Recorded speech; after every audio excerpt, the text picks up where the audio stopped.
Alright, in today's video we're diving into the AV-8A in War Thunder in 2025. Known as the American version of the Harrier, the AV-8A brings VTOL capabilities, solid ground attack options and a flexible playstyle as a US premium vehicle.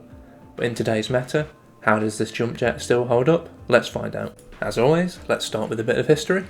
The AV-8A is the American variant of the British Harrier, first introduced to the US Marine Corps service in the early 1970s. Designed for close air support and short takeoff landing missions, it quickly became a key player in marine aviation doctrine. In War Thunder, the AV-8A sits at rank 6 in the US tree as a premium vehicle and offers a unique experience compared to conventional jets, thanks to its vertical takeoff and landing capability, also known as VTOL. It doesn't have radar or high-tech sensors, but it makes up for this with strong agility, decent acceleration and a well-rounded ground attack arsenal. First up, let's take a look at performance.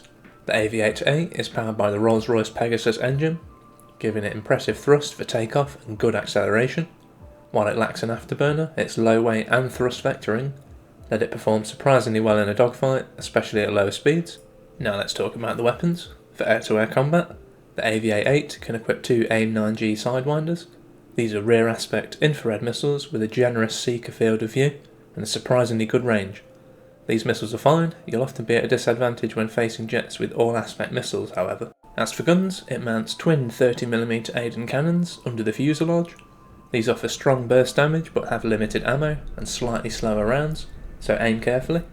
As for ground attack, the AV-8A has a flexible loadout. It can carry Zuni or FFAR rockets. It can carry conventional bombs from £250 to 1,000 in standard or high drag variants, as well as napalm bombs. It also features ballistic computers for both the rockets and the bombs, giving you precision in your ground attack runs. It does lack any guided munitions such as Mavericks or TV bombs, so it's best used as a fast hit and run cast aircraft in ground RB. For other equipment, it lacks any radar or radar warning receiver, so you're on your own when it comes to situational awareness. However, most importantly, it has up to 240 countermeasures.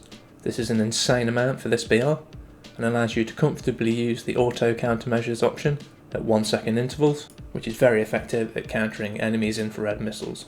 Now let's break down the pros and cons of the AV-8A. First up for the pros, its VTOL capability. This gives you creative takeoff and landing options, especially in ground RB, where you can rearm at helicopter bases. It has flexible cast loadouts with the Zunis, the bombs and the ballistic computer, allowing you to make quick strikes in ground RB matches. It has decent acceleration and agility. It performs better than expected in a dogfight when managed correctly, with good flap and thrust vectoring usage. And the star of the show is the great countermeasure count. This helps survive some of the missile heavy environments with up to 240 countermeasures. Now moving on to the cons. First up, it has no afterburner. This limits your acceleration and top end speed. You do have only 2 missiles, so you can be outgunned occasionally in air-to-air combat against certain aircraft. It has no guided cast weapons. This does limit your effectiveness in ground RB occasionally.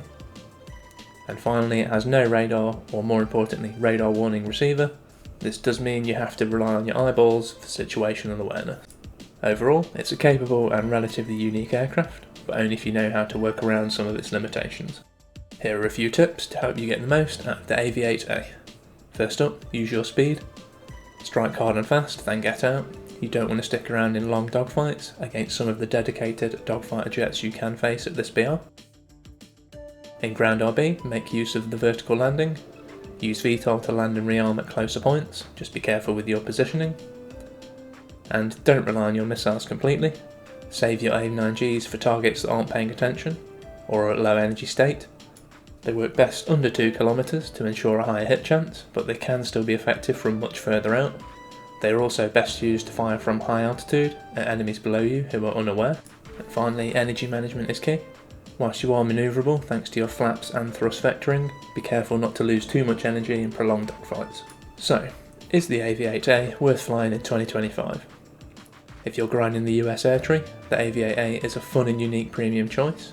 It's got quite the unique playstyle, strong acceleration, and can carry some ground strike ordnance, but much like its British counterpart, there are likely a better choice of dedicated grinders.